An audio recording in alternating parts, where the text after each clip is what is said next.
గత 5 దశాబ్దాలుగా ప్రతి జనరేషన్ కి తగ్గట్టు బ్లాక్ బస్టర్లు ఇస్తూ వస్తున్న సంస్థ వైజయంతి మూవీస్.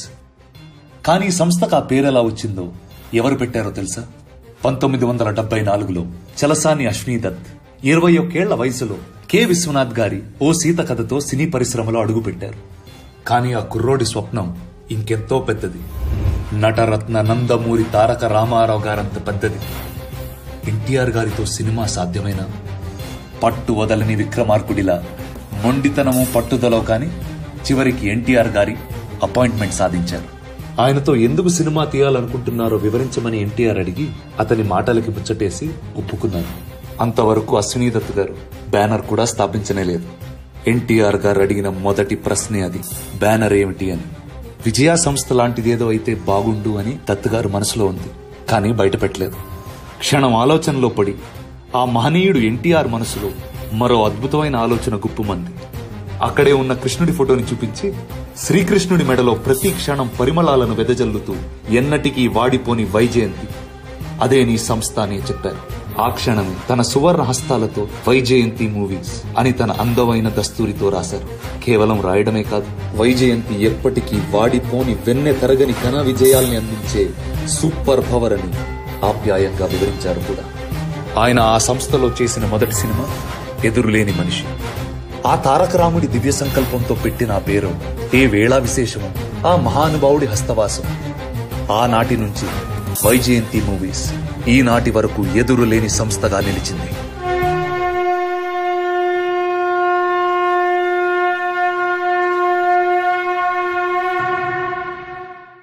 వైజయంతి మూవీస్ ఎదురులేని మనిషి నుంచి కల్కి 2898 AD వరకు 50 గ్లోరియస్ ఇయర్స్ తెలుగు సినిమా వాడి ఎంత ఉందో రుచి చూపించి భారతీయ సినిమా పరిశ్రమకి వేడి పుట్టించి అటు క్లాస్ ఇటు మాస్ ప్రేక్షకుల నాడి పట్టి బాక్స్ ఆఫీస్లో రికార్డుల పైడి పట్టించినటువంటి సంస్థ Vyjayanthi movies.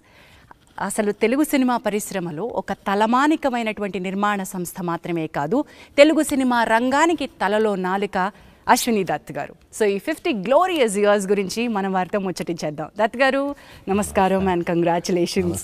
Thank you very much. అసలు ఏమేమి అద్భుతాలు సృష్టించారు. 50 ఏళ్ల ఈ ప్రస్థానం ఇదంతా ఒక ఎత్తు అయితే, ఈ కల్కి 2898తో మీరు సృష్టిస్తోంది ఒక ప్రభంజనం. అసలు ఈ ప్రభంజనాన్ని మీరు 50 ఏళ్ల నాడు వైజయంతి ప్రారంభం అప్పుడే శంఖం పూరించారా? ఎన్టీ రామారావు గారు నన్ను పిలిచి నామకరణం చేసిన తర్వాత వెనక్కి తిరిగి చూడకుండా సాగిపో అని ఆశీర్వదించారు. ఆ షీట్ ఇచ్చేటప్పుడు, ఆ టైటిల్ రాసిన షీట్ ఇచ్చేటప్పుడు వెనక్కి తిరిగి చూడకుండా సాగిపో, నీకు ఎదురు లేదు అని అన్నారు.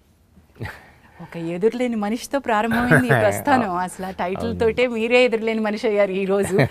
నెక్స్ట్ యుగ పురుషుడు ఇలాంటివన్నీ every title I see, every film I see ఒక బంగారమే, ఒక ట్రెండ్. ఐ ఆల్వేస్ ఫీల్ ఏంటంటే సుడి ఉంటే సరిపోదు, ఎంత అలజడి ఎంత తాకిడి అయినా సరే ఒక కొత్త ఒరవడికి నడక నేర్పించాలి అనే తపన పడ్డారు మీరు. అవును. ఇది మీకు ఎలా స్వతహాగా వచ్చింది? అంటే ఒక విజయవాడ నుంచి ప్రారంభమైన ప్రస్థానం సినిమాల్లో ఇంత బలంగా నాటుకోవాలన్న దృక్పథం ఎక్కడి నుంచి వచ్చింది? తెలియదమ్మా ఎక్కడి నుంచి వచ్చిందో అనేది. నేను ట్రైన్ ఎక్కిన రోజున ఎన్టీ రామారావుతో సినిమా తీయాలి అనుకుని వచ్చిన రోజున అదే దృక్పథంతో ఆయన దగ్గరికి వెళ్ళాను. నా మార్కెట్ ఏమంత బాగాలేదు, నీకు తెలియదు, అయినా నువ్వు చక్కగా స్టూడెంట్వి, ఇంకా చదువుకోవాల్సింది ఉంది కదా, ఇంకెందుకు అప్పుడే ఎందుకు వచ్చావు? అది లేదండి, నా జయం ఇది, మీరు వద్దంటే ఇక్కడే ఉంటాను తప్ప నేను వెళ్ళను అన్నాను. బెజవాడికి వెళ్ళను అన్నాను. అప్పటికి ఇంకా మీ స్టూడెంటా సార్? అంటే అయిపోయిందమ్మా, అప్పుడే డిగ్రీ అయిపోయింది. డిగ్రీ పైన ఇంకేమన్నా చేయొచ్చు కదా అన్నారు ఆయన. అంటే నేను చేయనండి, మీతో వ్యాపారం చేయాలని వచ్చాను. 2 రోజులు ఆలోచించుకుని సరే అన్నారు. అట్లాగే ఎదురులే మనిషి స్టార్ట్ అయింది. ఒక రోజు అడిగారు, అసలు సినిమా నిర్మాణం అనే ఒక అంశం. నేను ఓ సీత కథ అని ఓ సినిమా తీశాను, శర్మ నేను పార్ట్నర్స్. అది మా సావరెన్ సినీ ఎంటర్ప్రైజెస్ అని ఆ బ్యానర్ మీద తీశాను. ఆ తర్వాత ఇది సపరేట్గా వచ్చి చేశాను. సో దీనికి శ్రీకారం చుట్టింది, ఈ పేరు పెట్టింది, ఎదురులేని మనిషి అనే శంఖం పూరించింది అన్న ఎన్టీ రామారావు గారు. అన్నీ ఎన్టీ రామారావు గారు.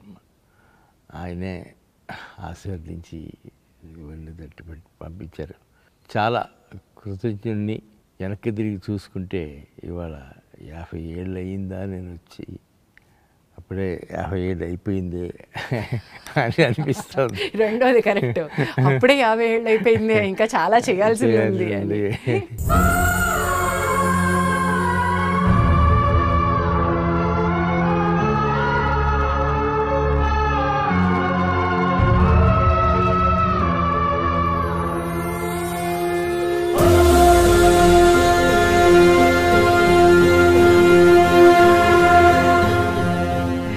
But there so much to learn from Vyjayanthi movies అండి. ఎందుకంటే మీరు ఒక ఫ్యాంటసీ కొత్త ఒరవడికి శ్రీకారం చుట్టినటువంటిది. అంటే ఒక తెలుగు సినిమా ఇండస్ట్రీకి నిర్మాణం ఎంత ఇంపార్టెంటో చెప్పిన సంస్థ ఇది నా ఉద్దేశంలో.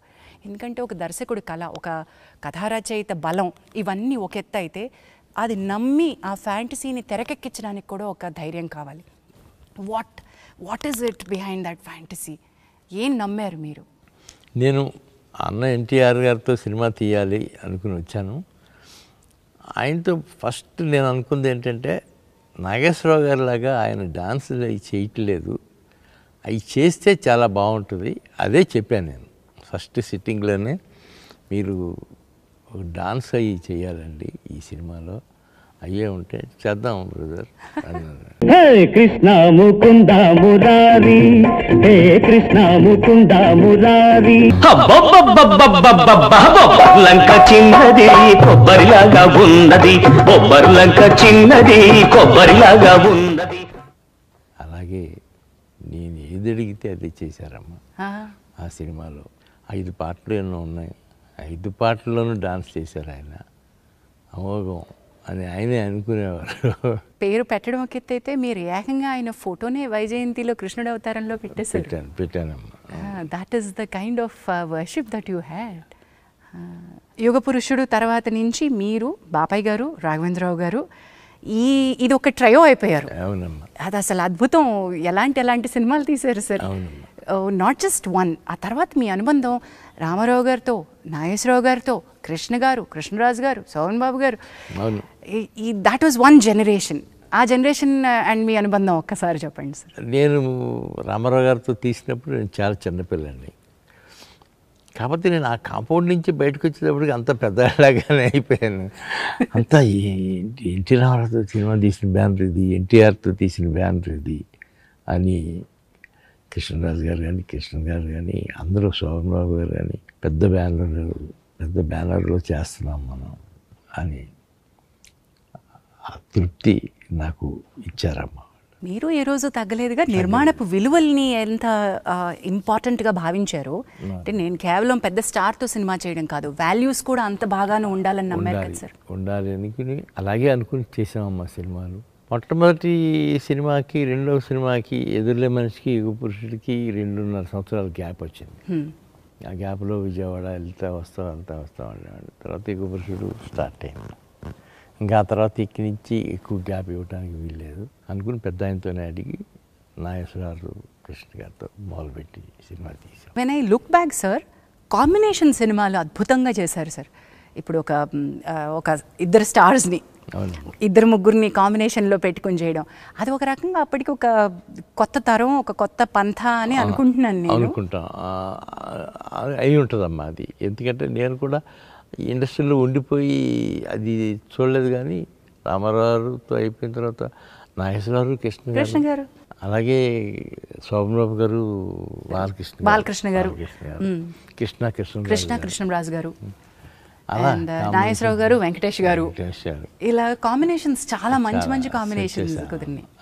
ఇప్పుడు ఈ సినిమా వచ్చేటప్పటికి కల్కి నా జయం ఒకటి ఉండేదమ్మా. అందరితో తీశాను. కృష్ణరాజు గారు అబ్బాయితో, ప్రభాస్తో సినిమా తీయాలి అని ఇదే చెప్పాను. నాగి నువ్వు ఆలోచించే స్క్రిప్ట్లో ఎక్కడన్నా ఒకటి ప్రభాస్కి వస్తుందేమో చూడు అని. అదే అనుకుంటున్నాను మావయ్య నేను. ఒక 4 ఏళ్ల నుంచి నా స్క్రిప్ట్ ఒకటి మైండ్లో ఉండిపోయింది మహానటి తర్వాత.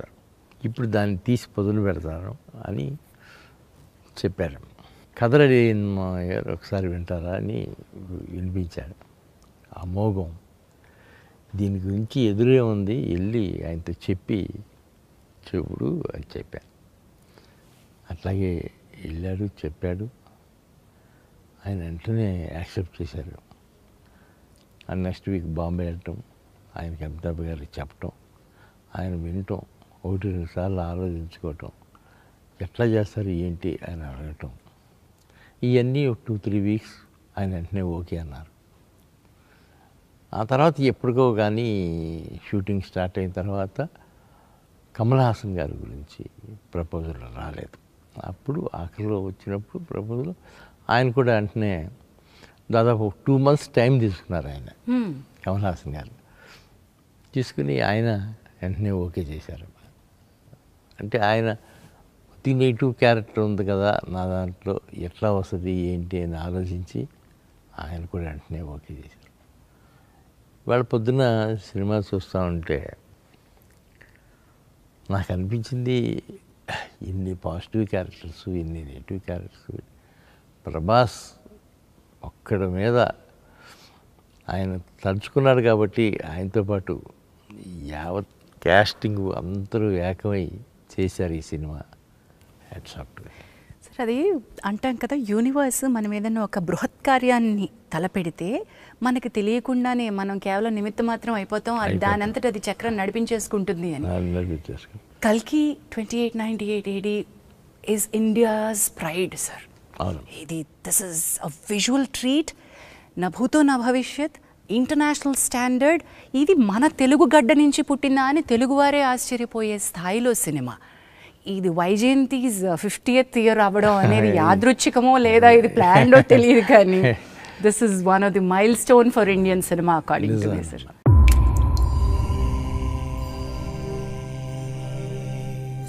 సమయం వచ్చింది. భగవంతుని రూపణ సమస్త సృష్టి ఉంటుందంటారు. అలాంటిది మీ కడుపులో ఆ భగవంతుడే ఉన్నాడు.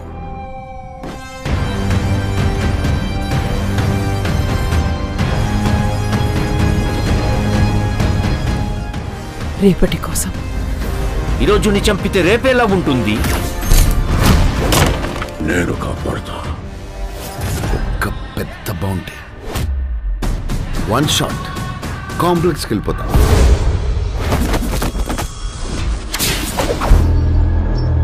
సరే, ఇంకా చాలు.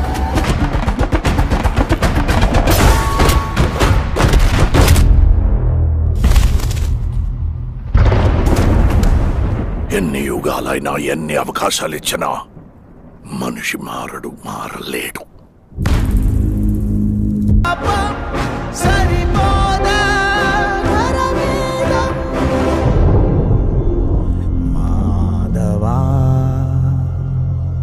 ఇంతవరకు ఒక్క ఫైట్ కూడా ఓడిపోలేదు.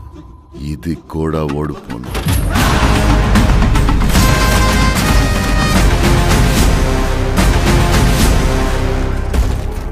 ఈసారి ప్రిపేర్ అయ్యి వచ్చాను. ప్రభాస్ దీని అంతటికీ కారణం ప్రభాస్.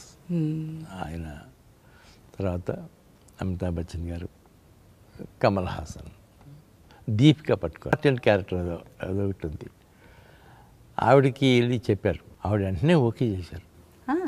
కథ వెంటనే ఈ భలే కథ అండి, ఇది మీరు బాగా ఆలోచించారు, నేను చేస్తాను, చెయ్యాలి ఈ సినిమా. ఇట్ ఈస్ ట్రూలీ మా అందరి, ఇన్ఫ్యాక్ట్ భారతీయ సినిమాకి ప్రైడ్ అని చెప్పినట్టుగా దిస్ ఇస్ అన్ అమేజింగ్ ఫీటే. ఎండ్ టైటిల్స్ చూసి నేను ఆశ్చర్యపోయాను, ఏంటిది ఒక పరిశ్రమ యావత్తు పనిచేసిందా ఈ సినిమాకి, ఇంతమందిని. సార్, ఏ రోజు కొంచెం ఓ చిన్న సంకోచం, ఒక ఏమంటాం, ఒక సందేహం, ఇలాంటివి ఏమన్నా వచ్చినాయా సార్? ఎప్పుడు రాలేదమ్మా. సినిమా మొదలుపెట్టి 3 yearsకి ఫినిష్ అయింది. ఈ 3 yearsలోనూ ఎక్కడా సందేహం కానీ డౌట్ కానీ అసలు ఎక్కడా ఎప్పుడు కలగలేదు. తను వస్తున్నాడు, కెమెరా సర్దుకుంటున్నాడు, సినిమా షూటింగ్ స్టార్ట్ చేశాడంటే స్టార్ట్ అయినట్టే. అట్లా ఫస్ట్ 6 months షూటింగ్ మొత్తం రామోజీ ఫిలిం సిటీలో చేశాను. ఆ తర్వాత ఈ ఫ్లోర్ వచ్చి ఇక్కడ సెట్ వేసి ఇక్కడ ఈ ఫ్లోర్ చూసి నెక్స్ట్ ఇక్కడే షిఫ్ట్ అయిపోదాం అని చెప్పి ఇట్లా 2.5 సంవత్సరాలు ఇక్కడే తీసాం సినిమా. మొత్తం ఈ స్టూడియోలోనే అయిపోయిందమ్మా. But what we see is, అంటే మీరు ఈరోజు చెప్తున్నారు, అది మీ ఏమంటారు దాన్ని, మీ హంబుల్ నేచర్, మీ హ్యూమిలిటీ అనాలి నేను. ఇది ఒక పెద్దది నేను చేస్తున్నాను అనేటువంటి ఒక దాన్ని తీసి ఇది మేము చేసాము అని మీరు క్రెడిట్ పక్క వాళ్ళకి ఇస్తున్నారు, టీంకి ఇస్తున్నారు, చూసారా? That is your humility sir. ఇదంతా టీం వర్కే, నాది ఏమీ లేదమ్మా. నేను మొదటి రోజున అమితాబ్ బచ్చన్ గారిని, ప్రభాస్ గారితో పాటు అందరినీ కలిశాను. ప్రభాస్ని నమ్ముకుని ఉన్నాం. ఈ సినిమా మొత్తం ఆయనే నడిపిస్తాడు అనుకుని ఆయన మీదే అప్పచెప్పాము. అలాగే రిజల్ట్స్ కూడా ఇవాళ దానికి అనుగుణంగా వచ్చింది. Amazing, sir. Congratulations. And today you are 1,000 crore club సినిమాలో ఉన్నారు.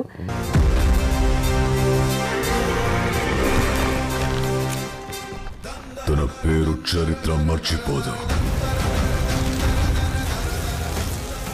సూర్యపుత్ర వైకర్తన కర్ణ.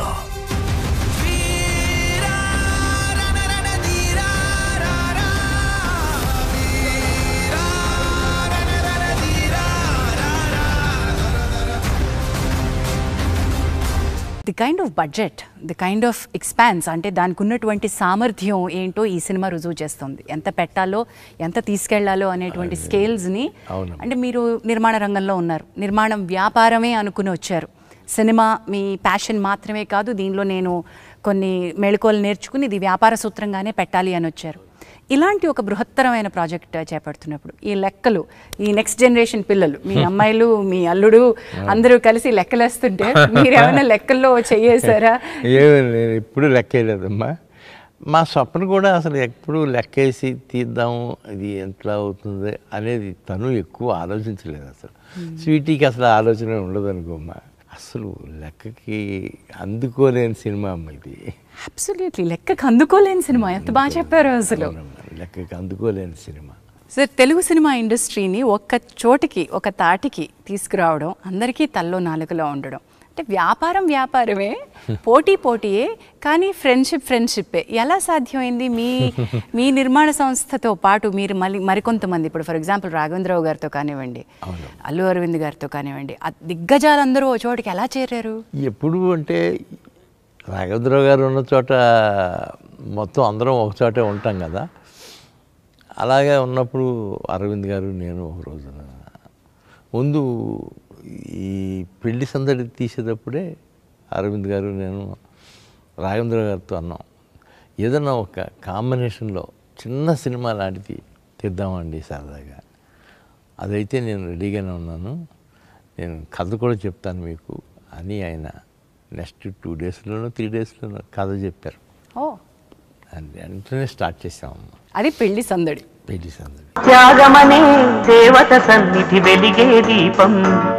ప్రేమ ప్రేమ ప్రేమ ప్రేమ. పెళ్లి సందడి చిన్న సినిమా ఎలా అయింది సార్? మొదలుపెట్టినప్పుడు చిన్న సినిమానేనమ్మా. అది 1 crore 20 lakhs అంత అయింది, ఇంక్లూడింగ్ రాఘవేంద్రరావు రెమ్యునరేషన్. అది 11,30,00,000 కలెక్ట్ చేస్తుందమ్మా. అది వాటర్ రేంజ్. ఈ రోజు మనం ఈ ఫిగర్స్ మాట్లాడుతున్నాం అంటే మరి అది సక్సెస్ రేట్లో ఎక్కడుందో చెప్పలేమమ్మా. అది తర్వాత పరదేశీ తీసాం, అది కూడా పర్వాలేదు. ఆ తర్వాత ఇంకా నేను రాఘవేంద్రరావు గారు కలిసి స్టూడెంట్ నెంబర్ 1 అని తీసాం. స్టూడెంట్ నెంబర్ 1 ఇస్ అగైన్ సంచలనం. మీరు ఒక అంటే ఇంటర్నేషనల్ పునాది అక్కడి నుంచి స్టార్ట్ అయింది. అక్కడి నుంచే స్టార్ట్ అయిందమ్మా. మా ఇద్దరిది, రాఘవేంద్రరావు గారిది నాది. ఒకసారి నేను అర్జున్ రాజు గారు ఉండగా, రోజా మూవీస్ అండి, మన ఈయన విజయలక్ష్మి ఆర్ట్ పిక్చర్స్ త్రివిక్రమరావు గారు వచ్చి సరదాగా అందరితో చేస్తున్నావు కదా, మాతో కూడా చేయొచ్చు కదా అన్న.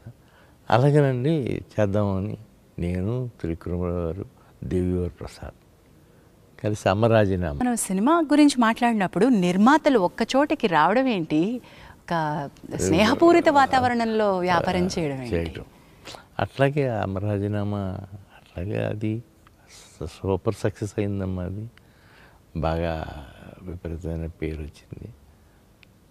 దానికి తోడు ఇంకా ఎప్పుడు వెనకెదిరి చూసుకోలేదమ్మా, అట్లాగే వెళ్ళిపోతా ఉన్నాయి సినిమాలు. బట్ ఐ మస్ట్ సే ఈ ఇండస్ట్రీలో ఫ్రెండ్షిప్ నిలబెట్టుకోవడం అనేది చాలా కత్తి మీద సాము లాంటిది. ఎప్పటికప్పుడు పరీక్షలు వస్తానే ఉంటాయి. మరి మీ బెస్ట్ ఫ్రెండ్స్, ఆ ఫ్రెండ్షిప్, ప్రయాణం అవన్నీ ఎలా జరుగుతూ వస్తున్నాయి? ఇప్పటికీ మీరు అందరూ అంతే ఆణిముత్యాలు. అవునమ్మా, నేను అరవింద్ గారు ఇప్పుడు కంటిన్యూ అవుతున్న వాళ్ళలో నేను అరవింద్ గారే ఉన్నాం ఇండస్ట్రీలో, అప్పటి నుంచి ఇప్పటి వరకు కూడా. అవును. అట్లాగే ఆయన పెద్దగా నాకు ఫోన్ చేసి ఎంకరేజ్ చేస్తుంటారు. ఏంటి ఆ సినిమాలు ఎలా తీస్తున్నారండి, మీకే తర్వాత ఏంటి, మీరే తీయగలుగుతారు ఇట్లాంటి అని ఆయన అంటుంటారు, నేను ఆయన అంటుంటాను. బట్ ఇప్పుడు ఒక కాంబినేషన్స్, తెరపై వెలిగినటువంటి ఒక ప్రభ, మీ కాంబినేషన్లో ఒక ఒక అద్భుతాన్ని మేము చూసాం. అది జగదేక వీరుడు అతిలోక సుందరి. మీరు తలపెట్టినటువంటి యజ్ఞాల్లో చాలా యజ్ఞాలు ఒక ట్రెండ్ సెట్టింగ్ అయితే, జగదేక వీరుడు అతిలోక సుందరితోటి ఎక్కడెక్కడ రికార్డులు వర్షానికి కొట్టుకుపోయేలా చేశారు. తుఫాన్లో సినిమాని హిట్ చేశారు.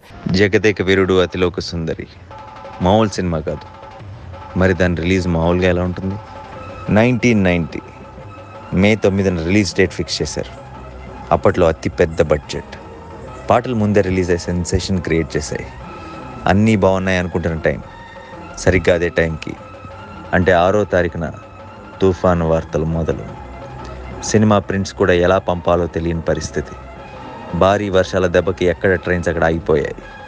చెట్లు, కరెంట్ స్తంభాలు కూలిపోయి మొత్తం రాష్ట్రం అతలాకుతలం. ప్రింట్స్ పంపడం ఎలా? కానీ రిలీజ్ అవ్వకూడదు.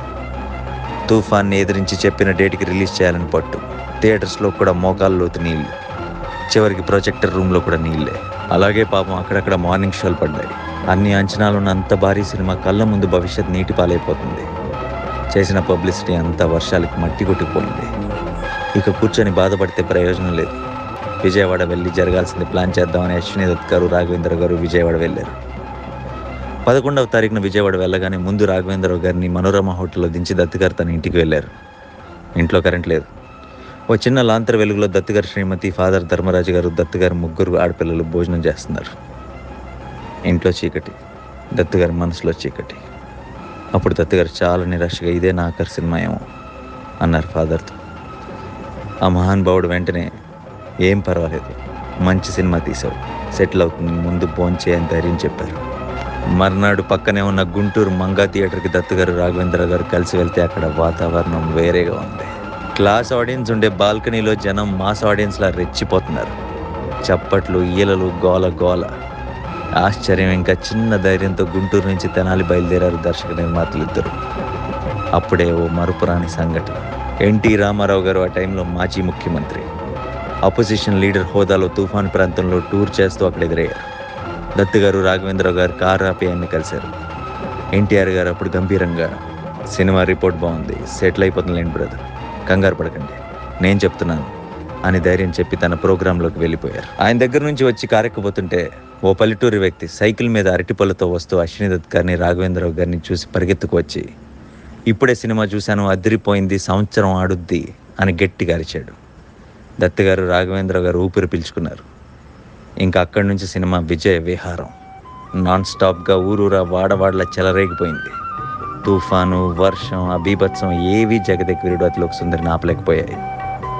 ప్రతి షో హౌస్ఫుల్. పడవల్లో టౌన్కి వచ్చి మరి సినిమా చూశారు.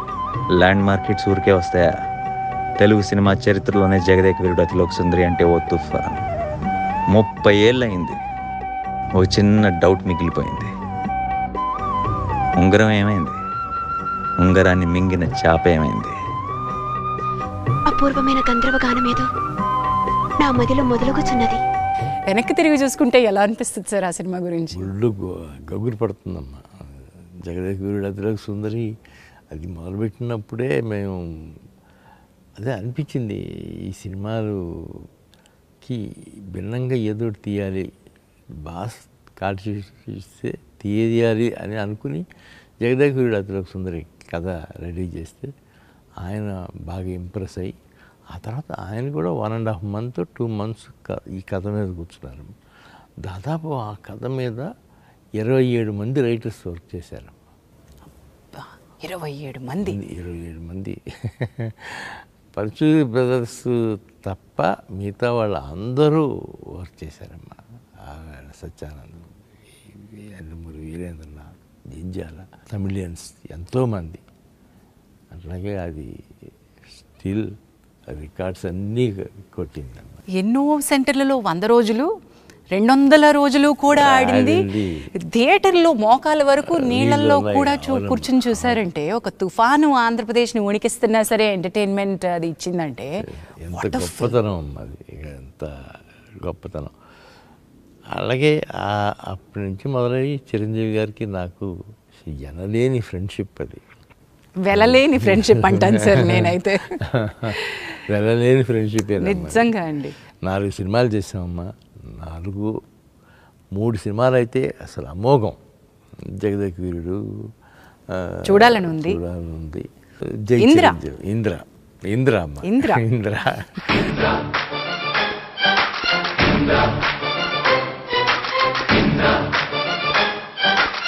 వీరశంకర్ రెడ్డి,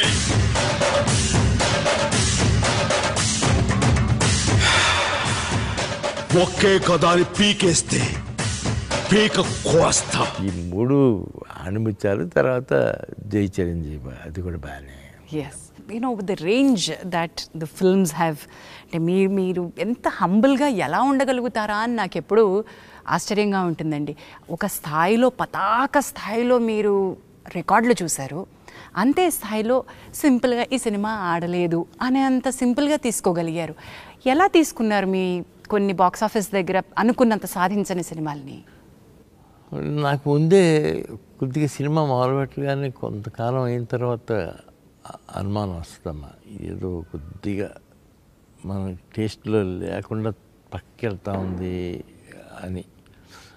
అలాంటప్పుడు అది మెంటల్గా ప్రిపేర్ అవుతాను నేను కూడా ముందుగానే.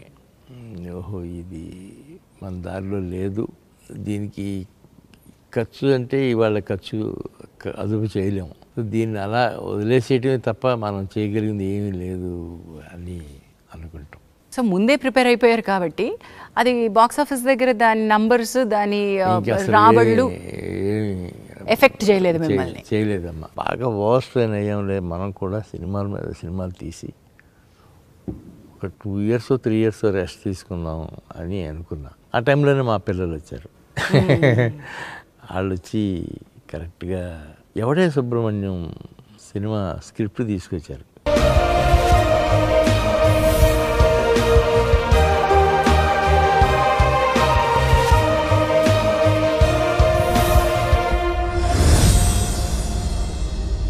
చూడండి అమ్మా, ఇప్పటికీ మీరు కూడా నాలాగానే చిన్న చిన్న అకౌంట్లు ఇది.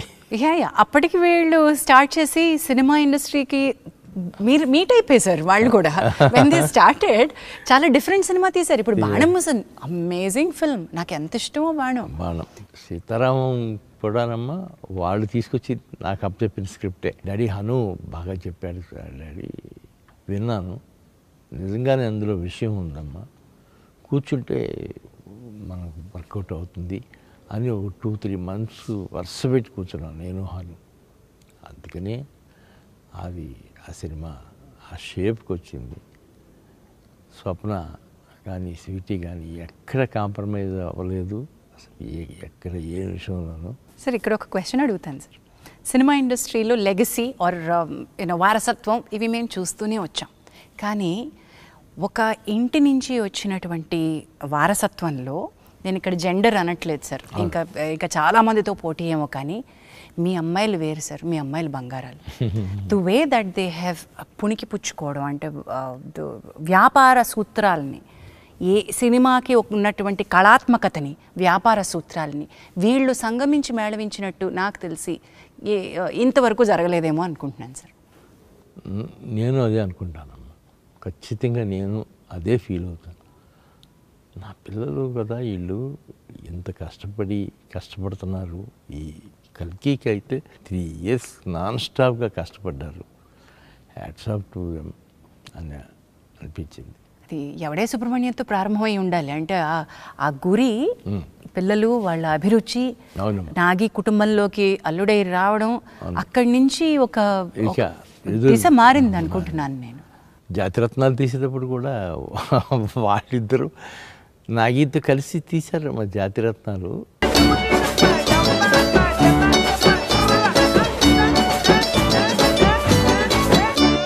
జాతిరత్నాలు అనేది అసలు ఎలాంటి సినిమా అమ్మా అది కూడా. సార్ అది కోవిడ్ తర్వాత తెరలు తెరుచుకుంటే మళ్ళీ ఒక తెరలుగా నవ్వి రికార్డులు తెరలుగా మళ్ళీ రాసుకోవచ్చు అన్నట్టుగా తయారైన cinema. I was so proud of Jathiratnalu Dutt గారు. I can't tell you. థియేటర్కి వెళ్ళి కూర్చుని ఏడ్చాను నేను. ఆ సినిమా నవ్వించిన సినిమా అయినా కూడా ఐ వాజ్ క్రైయింగ్. ఎందుకంటే మళ్ళీ ఇలాంటి రోజు మనం సినిమా ఇండస్ట్రీ చూస్తుందా, థియేటర్కి జనాలు వచ్చి కూర్చోగలిగే రోజు ఒక పాండమిక్ తర్వాత జరుగుతుందా అనుకున్నాం. మనం ఇప్పుడు మహానటికి వద్దాం. This is again Indian cinemas pride. Today మేము కల్కి గురించి ఎంత గర్వంగా చెప్పుకుంటామో, ఒక మహానటి, ఒక సీతారామం, వీటి గురించి కూడా చెప్పుకోవాలి. మహానటికి ముందు, మహానటి తర్వాత నేను అనేంత స్థాయిలో సినిమా తీశారు sir. That is always a pride. మీకు ఎలా అనిపిస్తుంది సార్ ఈ సినిమా వెనక్కి తిరిగి? నిజంగానమ్మా, ఆ 2 సినిమాలు కూడా మహానటి, అనగనగా ఒక మహానటి, సీతారామం. సీత, ఎవరు నువ్వు? 4 మాటలు పోగేసి ఉత్తరం రాస్తే కాశ్మీర్ని మంచు కొదిలేసి వస్తారా? ఆ 2 గ్యాప్లో తీయటం కాదమ్మా, అసలు సినిమా అంటే ఇదేనేమో అన్న లెవెల్లో తీసింది. వీళ్ళు ఇలా కాక ఇంకో రకంగా సినిమా తీయలేరా అనిపించింది సార్. ఏంటి సింపుల్గా వీళ్ళు సినిమాలు చేయలేరా అని. చాలా చాలా గొప్పగా తీస్తే సినిమాలమ్మా 2. ఒక విషయం చెప్పండి సార్, ఒక సూత్రం, వ్యాపార సూత్రం, మనం కమర్షియల్ ఎలిమెంట్, ఇదిగో ఇంత పెడుతున్నాం, ఇంత వస్తుంది, దీనికి ఎంత మనం చేయాలి అనే లెక్కలేవో ఉంటాయి కదా. ఈ పిల్లలు కళల కంటెంటే ఒక dream beyond Indian screens content మీకు ఎలా అనిపించేది? నేను ఎప్పుడా వీళ్ళకి పబ్లిసిటీలో కానీ బడ్జెట్లో కానీ రిస్ట్రిక్షన్స్ పెట్టలేదమ్మా. మీరు రిస్ట్రిక్షన్స్ పెడితే పాడైపోతారమ్మా, ఎటు కాకుండా అయిపోతుంది. మీరు ఓపెన్గా తీసేయండి, పర్వాలేదు, నేనున్నాను కదా, చూసుకుందాం. అంతకు తప్ప మీరేమి కాంప్రమైజ్ అయ్యి ఇది అది అని అనుకుని 2 గంతులు వేయద్దు అని చెప్పాను. అలాగే మోస్ట్ సక్సెస్ఫుల్ పిక్చర్గా తీశారన్నమాట. వాళ్ళిద్దరికి hats off to them. Hats off and amazing strength.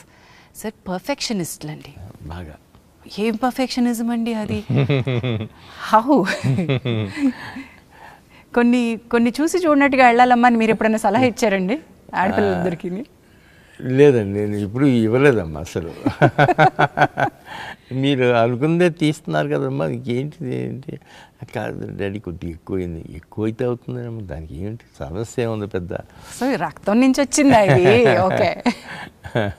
So as I was telling you, మనం we have to talk about Sitaramam అనే ఒక సినిమా గురించి మీరు ఇందాక చెప్తూ, ఈ సినిమాకు 2 నెలల కథ కూర్చున్నాను అన్నారు కదండి.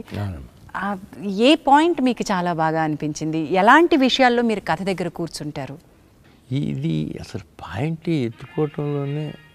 ఎత్తుకోవటంలోనే అదే గొప్ప పాయింట్ అమ్మా. సీతారామం జమీందారీ వంశంలో పుట్టిన అమ్మాయి, ముస్లిం యువతి, సైనికుడిని సెలెక్ట్ చేసుకుని పెళ్లి చేసుకుంటాము అనే దాంట్లో వాళ్ళ అన్నయ్య ఈ లోపల గొప్ప సంబంధం తీసుకొచ్చాడు. వాళ్ళ ఫ్యామిలీకి సరిపడా సంబంధం, అట్లా సెటిల్ అవ్వాల్సిన వాళ్ళు ఇట్లా అయిపోయారు ఏంటి అనిపించే లెవెల్ కథ. అది మామూలు కథ కాదమ్మా. సీతారామం అనేది నా లైఫ్లో ఎప్పుడూ మర్చిపోలేని సినిమా అమ్మా. నెలకి 600 సంపాదించే సైనికుడి కోసం అన్నీ వదిలేసి వచ్చిన మహారాణి ఈ జన్మకు ఇక సెలవు. ప్రిన్సెస్ నూర్జహాన్.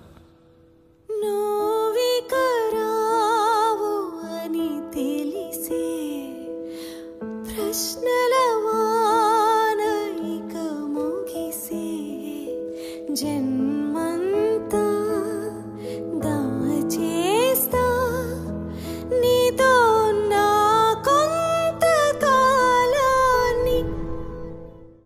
స్వప్న ప్రియాంకకి ఎప్పుడూ చెప్తాను, అమ్మ ఎప్పుడన్నా రుణపడి ఉన్నానంటే ఈ సినిమా విషయంలో మాత్రం మీకు రుణపడి ఉంటాను. సీతారామంకి అంత గొప్పగా ఇంప్రెస్ చేసింది.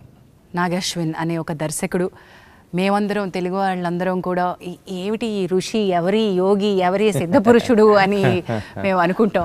మొన్న మా తోటినట్టుడు బ్రహ్మాజీ గారు, బాబు నీ అరిగిపోయిన చెప్పులు పంపిస్తే కళ్ళకద్దుకుని ముద్దు పెట్టుకుంటాను అన్నారు. నిజంగా అండి, ప్రతి తెలుగు ప్రేక్షకుడి హృదయం అలాగే అనిపిస్తుంది. సో ఇప్పుడు మీ ఇంటి అబ్బాయి అయిపోయాడు కాబట్టి నేను కూడా చూస్తానమ్మా. మా ఇంటికి వస్తాడా, హడావిడిగా వస్తాడు, వచ్చి గవికి నాకు చెప్పులకి ఇచ్చి లోపలికి వస్తాడు. వెళ్తే బయటికి నా చెప్పులుంటే అవి వేసుకెళ్ళిపోతాడు అంటాడు.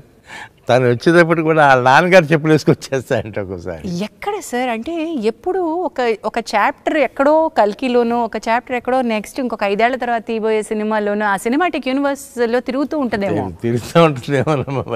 What is this genius? మీరు ఇంట్లో ఇంతమంది జీనియస్లను పెట్టుకుని ఎట్లా మేనేజ్ చేస్తారు సార్? మీ బలం ఏంటి? మీరు నా జీనియస్ అనేది నా రోజుల్లోనే అయిపోయి ఉంటుందేమో. ఇప్పుడు వీళ్ళందరూ జీనియస్లు చూస్తా ఆనందంగా గడుపుతున్నాను అనుకుంటారమ్మా. But I think credit Vinay గారికి ఇద్దాం. ఇంతమంది జీనియస్లు ఒక ఘాట్ ఒక ఇంట పెట్టాలి అంటే అవునమ్మా, మీ జీవిత భాగస్వామికి కూడా ఇవ్వాలి కదా. ఇవ్వాలి కదా. మరి వినయ్ దత్ గారు కూడా మీరు రాజకీయాల్లోకి వెళ్తే ఆవిడ అంతే సామర్థ్యంతో అక్కడికి వచ్చి క్యాంపెయినింగ్ చేయడము, సినిమా నిర్మాణంలో ఉంటే మరి మీకు సపోర్ట్గా ఉండడం. అవునమ్మా, చాలా చాలా. మా వినయ్ మాత్రం ప్రతిదానికి సగం కారణం తనేనమ్మా. నా సక్సెస్లో కానీ ఫెయిల్యూర్స్లో కానీ, నేను ఫెయిల్యూర్స్లో ఉన్నానండి అన్నప్పుడు ఏంటండి ఒక సినిమా పోతే ఇలా అయిపోతారు, పదండి ఇంకోటి సినిమా తీయండి తొందరగా వెళ్ళండి అనేది. అలా గ్రేట్ లేడీ.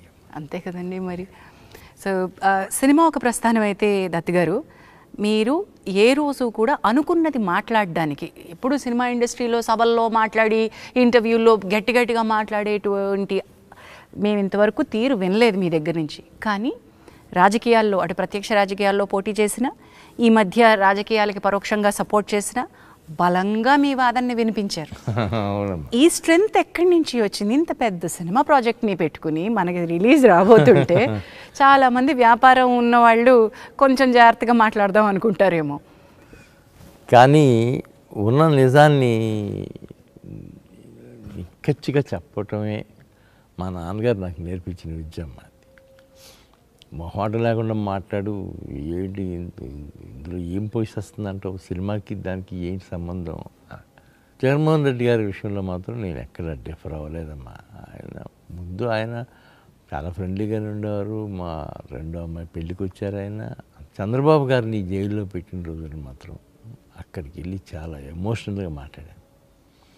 160 సీట్లు పైన వస్తాయి చంద్రబాబు గారికి. ఈసారి ఖచ్చితంగా ఆయన సీఎం అవ్వబోతున్నాడు. ఆ లెవెల్కి వెళ్ళి మాట్లాడిన సందర్భం కూడా. That's nothing wrong. మీరు పార్టీకి నిలబడ్డారు, పార్టీకి తరపున పోటీ చేశారు. వీఆర్ మొదటి నుంచి కూడా మీరు పార్టీ సింపథైజర్గా ఉన్నారు, పార్టీలో యాక్టివ్ రోల్ చేశారు. సో అక్కడ కాక ఇంకెక్కడ మాట్లాడతారు? So hats off to your. అంటే నిజానికి నిజం ఎప్పుడూ బరువుగా ఉంటుందంటండి, సైలెంట్గా ఉంటుందంట, బలంగా నిలబడుతుందంట. మిగతావన్నీ కూడా ఉలికులికి పడతాయి, ఎగిరెగిరి పడతాయి. సో అవి వాటి గాలిమానాన అవి వెళ్ళిపోతాయి. సో నిలకడగా ఉండడమే కావాలి. 50 ఏళ్ల పాటు ఒక సంస్థని ఇలా నడిపించడానికి ఒక 3-4 సూత్రాలు ఏమన్నా చెప్పండి సార్. ఏముందమ్మా, అందరూ మహానుభావులు యాక్ట్ చేశారు మన బ్యానర్లో. నేను వెళ్ళి సినిమా చేయమని అడిగితే వెంటనే చేసేసారు, ఇంక్లూడింగ్ పవన్ కళ్యాణ్ గారు కూడా. నేను బాలు కోసం వెళ్ళి ఇట్లా ముందు ఇంద్ర సినిమా చూశారు ఆయన. ఏమండి ఈ స్టేజ్లో మీరు అన్నయ్యతో ఇంద్ర తీశారు, మనసు అనేది ఎంత పులకించిందో అన్నయ్యకి నాకు కూడా, నేను మీతో వెంటనే సినిమా చేస్తాను. అట్లా బాలు చేసాము. Yes. And Ashwini Dutt garu is not just a film maker, he's a king maker. ఇది నా పర్సనల్ ఒపీనియన్. నాతో చాలామంది ఏకీభవించే వాళ్ళు ఉంటారు. You've introduced kings to the cinema, you've made kings వాళ్ళు స్టాల్వార్డ్స్, వాళ్ళ రంగాల్లో వాళ్ళు స్టాల్వార్డ్స్గా నిలబడ్డారు. But you for me are a king maker sir. చాలామందిని మీరు ఇంట్రడ్యూస్ చేశారు, చాలామంది పాత్వే పేవ్ చేశారు. నేను ఏదో చేశానని నేను ఎప్పుడు ఏం ఫీల్ అవనమ్మా. కాకపోతే నేను తీసిన 50-60 సినిమాల్లోనూ ఇలాంటి క్యారెక్టర్స్ని ఇవ్వటం, అలా చేస్తూ ఉంటే నేను ఆనందపడటం ఇవి ఎక్కువగా జరిగినాయి అమ్మ. I'm very happy for that. Yes, మీ అంటే పిల్లలు నెక్స్ట్ జనరేషన్ రావడం ఒక ఎత్తు అయితే, ఇప్పుడు చిరంజీవి గారు, కృష్ణ గారు మీ బ్యానర్లో వర్క్ చేసినట్టయితే వాళ్ళ పిల్లల్ని కూడా మీ బ్యానర్ నుంచి ఇంట్రడ్యూస్ చేయాలనుకోవడం, అది వాళ్ళు కూడా మిమ్మల్ని నమ్మి ఇచ్చినటువంటి బాధ్యతే కదండి. ఇచ్చిన బాధ్యతేనమ్మా. ఫస్ట్ కృష్ణ గారమ్మా, నెక్స్ట్ చిరంజీవి గారు, అందరూ అరవింద్ గారు, తారక రత్న, ఒకటో నెంబర్ కుర్రారు కానీ తారక్ స్టూడెంట్ నెంబర్ 1 అన్నీ అట్లా వచ్చినాయనమ్మా. ఆ సీజన్లో నేను కూడా రాఘవేంద్రరావు పక్కన ఉండేవారు కాబట్టి కొన్ని సినిమాలు ఆయనతో పాటు పార్ట్నర్షిప్లో తీసాం కదమ్మా. 2-3 సినిమాలు తీసాం. దర్శకేంద్రుడి మ్యాజిక్ టచ్ తోటి వచ్చిన, బట్ దెన్ అది ఆ చొరవ, ఇది మీ మీద నిర్మాణ సారథ్యం, బాధ్యత పెడితే ఎంత ఎఫెక్టివ్గా మీరు వర్క్ చేయగలుగుతారనే నమ్మకం కూడా ఈక్వల్లీ ఇంపార్టెంట్. నిజమమ్మా. మీరు నాకు సూత్రాలు చెప్పలేదు అటువే. సో 50 ఏళ్ల ఈ గ్లోరియస్ ఇయర్స్లో ఒక నిర్మాణ సంస్థకి ఫస్ట్ మీరు చెప్పింది యాక్టర్స్, నెక్స్ట్ ఇంకేం కావాలి? నెక్స్ట్ మన గుడ్డి ధైర్యమేనమ్మా. గుడ్డి ధైర్యం, అయ్యో బాబోయ్, దాన్ని గుడ్డిగా నమ్మడం కష్టం సార్. అలా కుదిరిందమ్మా అంతే. కథని నమ్మడము లేదా దర్శకుడిని వినడము, దానిలో మన జడ్జ్మెంట్, ఇక్కడ గుడ్డిగా ఉండడం కంటే, ఇప్పుడు మీరు చెప్పారు 2-3 నెలలు కూర్చున్నారు, 27 మంది రచయితలు కూర్చున్నారు, it is not just blind అనుకుంటున్నాను సార్. లేదమ్మా, ఆ సినిమా వరకు అది నిజంగానే మీరు అన్నట్టు బ్లైండ్ కాదు. అది అట్లాగే 27 మంది రైటర్స్ అవసరం అనుకున్నప్పుడల్లా పిలిచామమ్మా. దానికి మాత్రం నేను ఎప్పుడు హ్యాట్స్ ఆఫ్ టు చిరంజీవి గారు, హ్యాట్స్ ఆఫ్ టు రాఘవేంద్ర గారు. వాళ్ళిద్దరూ దాదాపు 3 months నా అపార్ట్మెంట్, మద్రాస్ అపార్ట్మెంట్లో వీళ్ళందరినీ కలిసి కూర్చొని వండుతుంటే, అది కదా సినిమా అంటే గొప్పతనం, అది అనిపించిందమ్మా. దత్ గారు, one quick round up. Today కల్కి 2898 AD, ఇది కలికాలం. ఎప్పటి వరకు కల్కి ఎప్పుడు వస్తారో తెలియదు కానీ మా అందరికీ కూడా ఎదురు చూపులు వదిలేసి వెళ్ళిపోయారు. The last, it's a cinematic verse. ఇందులో ఎన్ని సినిమాలు వస్తాయో మాకు తెలియదు, ఎన్ని కథలు ఎన్ని క్యారెక్టర్లుగా చెప్తారో మాకు తెలియదు. బట్ మేము చూడాలనుకుంటున్న ఇమ్మీడియట్ నెక్స్ట్ భాగం సంగతి ఏంటి? దాని నుంచి మాకేమైనా కొంచెం ముందు తురుపు ముక్కలు వదులుతారా? దాని నెక్స్ట్ భాగం రెడీగానే ఉందమ్మా. ఈ ఇయర్ ఎండింగ్కి రెడీ అవుతుంది అది. సో వాట్ ఈస్ ప్రాజెక్ట్ కే అని మొదలుపెట్టారు. ఆ ప్రాజెక్ట్ కే అనే ఆసక్తిని కలిగించి, ఇప్పుడు కల్కి నెక్స్ట్ ఏమవుతుంది అనే ఆసక్తిని రగిలించి వాట్ ప్రభంజనాలు సృష్టిస్తున్నారో, దీని సామర్థ్యం ఇంకా ఎంత ఉందో మనం వేచి చూడాల్సిందే. వైజయంతి మూవీస్ పేరు పెట్టింది ఎన్టీ రామారావు గారు. వారు మీకు ఆల్మోస్ట్ గురు సమానులు, దైవ సమానులు అనే మీరు అంటారు. మరి మీకు తల్లిదండ్రుల బలం కూడా ఎక్కువ ఉంది. నాన్నగారు ఆశీస్సులతోటి వారి ప్రెజెన్స్ అని వేసి ప్రతిసారి దాని తర్వాత వచ్చే టైటిలే నాన్నగారికి. ఆయనకి ఎప్పుడు క్రెడిట్ ఇస్తారా మీరు? ఎప్పుడు నాన్నగారు గురించి నేను మర్చిపోలేనమ్మా. ఆయన లేకపోతే నేను లేను కదా. ఒక్కగానొక్క కొడుకుని అని అల్లారు ముద్దుగా పెంచారు. నేను ఈ సినిమా రంగంలోకి వెళ్తాను అన్నప్పుడు ఆయన కొద్దిగా బాధపడి ఉంటుంది. వారు అప్పటికి ఏ రంగంలో ఉన్నారండి? అప్పుడు ఆయన ఎలక్ట్రికల్ కాంట్రాక్టర్. వారు వ్యాపార రంగంలోనే ఉన్నారు. వ్యాపార రంగంలో కూడా మంచి రంగంలో ఉన్నారు. ఆ తర్వాత నా దగ్గరికి వచ్చేసారు, ఇక నాతో పాటు ఉండేవారు. సినిమా గురించి ఏమీ తెలియని ఒక కుటుంబం నుంచి మీరు ఏ కళని మోసుకుంటూ హైదరాబాద్ వచ్చారు సార్? విజయవాడ నుంచి చెన్నై ఎలా వెళ్ళారు? నిజమేనమ్మా, అది నాకే ఆశ్చర్యం అనిపిస్తుంది. నేను చూసి సినిమాలు లైబ్రరీ లాగా వాడుకుని వీటిలో నుంచి వచ్చాను. రామారావు గారిని నాగేశ్వరరావు గారి లాగా డ్యాన్స్ చేయించాలి అనుకునే దీంతో వచ్చి సినిమాలు తీయటం అంటే జోక్ కాదు కదమ్మా. అండ్ దానికి తోడు మీ తల్లిదండ్రులు మీరు ఒప్పించి రావడం, దీనిలో వ్యాపారంలో డబ్బులు పెడతారంటే, పైగా సినిమా అనగానే కొంచెం కంగారు ఉంటుంది. పడతారు అసలు. అలాంటిది మా నాన్నగారు కొద్దిగా హెసిటేషన్గా ఉంటే, మా అమ్మగారు ఏం లాభం లేదు, వాడు ఏం చెబితే అది చేయాల్సిందే, మీరు ఏమో ఒక సినిమా చేస్తారు, ఏమవుతుంది, తీయించండి పోనీ అని గట్టి పట్టుబట్టింది మా అమ్మ. ఇంకా అలాగే ఒక సినిమా అంటే ఎక్కడ ఆగుతుందమ్మా అది, అలాగే ఎదురులేని మనిషి దగ్గర నుంచి ఆయన కూడా ఇంప్రెస్ అయిపోయారు మా ఫాదర్. సో తర్వాత సినిమా నిర్మాణంలో వారేమన్నా ఎప్పుడన్నా ఒక సలహా ఇవ్వడమో లేకపోతే మీకు ఏమన్నా పాలు పంచుకోవడం ఎప్పుడు ఉండేదమ్మా, డిస్కషన్ జరుగుతూ ఉండేది. చాలా బాగా తీశారు, ఇది ఒకటి ఈ కొద్దిగా అది జాగ్రత్త పడి ఉంటే పోయేదిరా రావేసిందాం, సరేలే ఏముందిలే మళ్ళీ ఇంకో సినిమా తీస్తాం. రావచ్చమ్మా మంచి సినిమా సార్, మంచి సినిమా, నాకు చాలా ఇష్టమైన సినిమా. బట్ దాన్ని మీరు అన్నట్టుగా ఎక్కడో చోట కథలో ఆ టైంకి లోపం ఉంది కానమ్మా, ఆరెల్స్ అది చాలా చాలా క్లాసీగా తీసిన సినిమా సార్. క్లాసీగా తీసిన సినిమా. మీరు ఏ లెవెల్ని సినిమా స్థాయి ఎంత పెట్టాలో దానికి ఏ రోజు తగ్గించలేదు. ఇన్ఫ్యాక్ట్ సినిమా స్థాయిని ఎప్పటికప్పుడు అలా పెంచుకుంటూ వచ్చారు sir. The way that you made films, you believed, మీరు కథని నమ్మారు, మీరు దర్శకుడి యొక్క విజన్ని నమ్మారు, ఆ స్టార్ యొక్క వాల్యూస్ని ఏమాత్రం తగ్గించలేదు. అదే మీ బలం అనుకుంటాను సార్. నేను నిజమేనమ్మా, నేను కూడా వెనక్కి తిరిగి చూసుకుంటే నా సినిమాలు అన్నీ మిగతా సినిమాలకి అంటే చాలా డిఫరెంట్గా ఉంటాయి. మిగతా ప్రొడ్యూసర్స్ తీసే సినిమాల కంటే మరి నా అదృష్టం అనుకోవాలా లేకపోతే నేను సెలెక్ట్ చేసిన విధానం ఏంటో తెలియదు, కానీ దత్ సినిమా వస్తుంది, అమ్మయ్య కాలక్షేపం జరిగిపోద్ది, సమ్మర్లో కానీ వింటర్లో కానీ ఎక్కడైనా సరే అనే మాట ప్రేక్షకులు ఒక సరికొత్త. కొన్ని సినిమాలు థియేటర్లోనే చూడాలి. సో దిస్ ఇస్ ఒక పంటనిచ్చారు.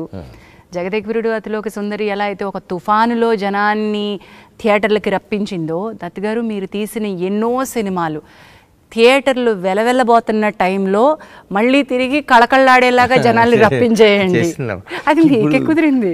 ఇది కల్కి వచ్చే ముందు ఒకసారిగా ఏంటి అనాలిసిస్ అంటే 6 నెలలు దాదాపు 7 నెలలు 9 నెలల నుంచి సినిమా లేదు సార్. స్తబ్దత థియేటర్లన్నీ మూసేస్తున్నారు. ఇలాంటి పరిస్థితుల్లో మీరు వచ్చి ఇప్పుడు అర్జెంటుగా దీన్ని గంట కొట్టాలి, దీన్ని ఎక్కడో కొడతారు మీరు, మీ మీద నమ్మకం ఉంది అని అంటే నిజంగా బరువు బాధ్యత పెరిగిపోయింది. జయగంట కొట్టారు సార్, మామూలు గంట కూడా కాదు. తిరిగి రమ్మనే జయగంట కొట్టింది కల్కి. అండ్ విజయ ఘంటా పదంలోకి దూసుకెళ్ళిపోతుంది. ఇంకా ఎక్కడికి వెళ్తుందో, దీని సామర్థ్యం ఎక్కడుందో అన్న తెలియదు, ఇప్పట్లో ఏమీ తెలియదు. ఇవాళ సడన్గా ఇవాళ ఏమైనా తగ్గుతాయి అనుకుంటే నిన్న బాగానే ఉంది, ఇవాళ మళ్ళా బాంబే నుంచి ఇక్కడి నుంచి ఎక్కడి నుంచి అదే ఫోన్లు అయ్యే కనెక్షన్స్ మారుమోగిపోతూ ఉన్నాయి. యూ యాజ్ అ ప్రొడ్యూసర్ ఒక multi starrer, multi language starring. ఇందులో మీరు గమనిస్తే నాగీస్ విజన్లో రకరకాల జాతుల సమ్మేళనం కనిపిస్తుంది. యాక్టర్స్లో కూడా కన్నడ, తమిళ, మలయాళ, బెంగాలీ, ఎన్ని రకాలు, ఎంతమంది ఆర్టిస్టులు. అంటే నేను అమితాబ్ బచ్చన్ గారు, దీపికా పడుకోన్, ఇలా ప్రభాస్ గారిని పక్కన, ఇలా పెద్దవాళ్ళని పక్కన పెడితే ఎలాంటి కాస్ట్ అండి, ఎలాంటి ఆర్టిస్టులు. ది వే దట్ విజన్కే అందనంత గొప్పగా తీశారు. అది entire credit goes to Nagi and my 2 daughters. అంతేనమ్మా. నేను తక్కువ వెళ్తూ ఉండేవాడిని షూటింగ్లకి. నేను వెళ్ళినప్పుడల్లా ప్రభాస్, అమితాబ్ బచ్చన్ గారు, కమల్ హాసన్ వీళ్ళు ఎవరున్నా నేను వెళ్ళేవాడిని. కానీ the credit goes to my daughters. You must be a proud father than a proud producer. Yes, డెఫినెట్గా అమ్మా, ప్రౌడ్ ఫాదర్. పుత్రికోత్సాహం అనుభవిస్తున్నారు దత్ గారు. నిజంగా మా గుండెల నిండా పండగగా ఉంది మీకు. I wish and bless that ఈ కల్కి ప్రస్థానం ఎన్ని సినిమాటిక్ యూనివర్స్లో ఎన్ని సినిమాలు వస్తే అన్ని ప్రస్థానాలకి ఇదే జయగంట కొట్టాలని కోరుకుంటున్నాను సార్. సో టాకింగ్ అబౌట్ థియేటర్కి జనాలు రప్పించడం, ఇంకోటి కూడా గుర్తు చేస్తాం మీకు, మహానటి టైంకి కూడా అదే జరిగింది. కొంత సైలెంట్గా ఉన్న పీరియడ్లో మహానటి థియేటర్లకి జనాన్ని ప్రభంజనంలో రప్పించింది. అవునమ్మా. అది ఈవెన్ శుభలగ్నం కూడానమ్మా. శుభలగ్నం నా పర్సనల్గా నాకు అప్పుడు ఏదో 1-2 ఫెయిల్యూర్స్ తగిలినాయి. ఆ తర్వాత కృష్ణారెడ్డి గారు ఒకరోజు ఆఫీస్కి వచ్చి, ఏంటండి ఖాళీగా ఉన్నారేంటి, మీరు సినిమా మొదలు పెట్టండి నేను చేస్తాను అన్నారు వచ్చి. అరే ఏదో వండర్గా ఉంది కృష్ణారెడ్డి గారు, మీరు చేస్తారంటే నేను వెంటనే మొదలు పెడతానని వెంటనే మొదలుపెట్టామమ్మా. శుభలగ్నం కథ చెప్పి వెంటనే ఆయన సినిమా తీసిచ్చారు. అది అందుకని కృష్ణారెడ్డి గారు ఒకటి నేను ఎప్పుడూ మర్చిపోతాను. సో దాట్ ఈస్ ఆల్సో మీరు అప్పటి వరకు చేసిన సినిమాలన్నీ ఒక ఎత్తు అయితే శుభలగ్నం కూడా ఒక చిత్రమైన ఫ్యామిలీ జానర్లో వచ్చిన సినిమా. అలాంటివి ఎప్పుడు అసలు రాలేదమ్మా, ఎప్పుడు చేయలేదు కదా ముందు. తర్వాత మళ్ళీ చేశారో లేదో తెలియదు కానీ తర్వాత కూడా చేయలేదు అమ్మా. ఎక్కడో చోట చిన్న ఫ్యాంటసీను లేకపోతే స్కేల్ ఎక్కువ ఉన్న సినిమా మీది. సినిమాకి నార్మల్ కథ నార్మల్గా ఉంటే మీకు ఆనవేమో అనుకుంటూ ఉంటాను సార్ నేను. ఒక స్థాయి పెద్దగా ఉండాలి దానికి. దెన్ ఆల్సో అదర్ లాంగ్వేజెస్ గురించి మాట్లాడుకుందాం. మీరు కేవలం తెలుగు ప్రొడ్యూసర్గా ఆగిపోలేదు, మీ సినిమాలు అదర్ లాంగ్వేజెస్లో మీరే తీశారమ్మా. నేనే తీశాను. అవన్నీ కూడా బాగానే సక్సెస్ఫుల్గానే రన్ అయినాయి అమ్మా. నాకు కూడా హిందీ డిస్ట్రిబ్యూటర్స్, హిందీ వాళ్ళందరూ కూడా బాగా కోఆపరేట్ చేశారు. నిజంగా మేమందరం మీ 50 సంవత్సరాల పండుగని తెలుగు ప్రేక్షకులు పండుగ చేసుకునే విధంగా కల్కినిచ్చారు sir. Wonderful and God bless you and your family abundantly. Thank you sir.